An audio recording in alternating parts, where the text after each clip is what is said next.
ఈ వ్యవస్థను మార్చుకోవాలంటే ఎవడు మారాలి? ఫస్ట్ రైతు మారాలి.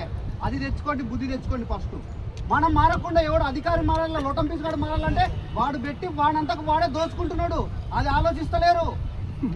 మనం ఎదురు తెచ్చుకున్నాం. మనం అది ఆలోచించండి. మన హక్కు మారాలి. ఫస్ట్ మన హక్కు మాకు కావాలంటే మారాల్సింది మనం. ఎవడో వాడు చెప్తే వాడు మారితే మారదు వ్యవస్థ.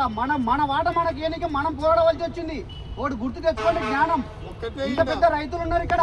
7 రిజర్వాయర్లు ఇక్కడ ఉన్నాయి, సింగిల్ రిజర్వాయర్ మనకు లేదు. మరి ఎందుకు లేదు అంటే మనం మారకనే, మనం అడిగేట ప్రాంతం మారకనే. ఇది మనం ఎంతసేపు ఉన్నా వాడు వచ్చే లొటపీసు ఈఎంఎల్ఏ వచ్చాను వాడిని గుద్దేడుగా తిరిగేది. మన హక్కుల కోసం మనం పోరాడుతున్నామంటే మనం పోరాడకుండా తెచ్చుకోవాల్సింది ఫస్ట్ మన భావితరాలకు రావాలంటే మనకు అన్ని కావాల్సినవి రావాలి. దాని గురించి పోరాడాలి. చూడండి చెప్తున్నా, ఈ అధికారుల గురించి దాని గురించి మాత్రం వద్దు.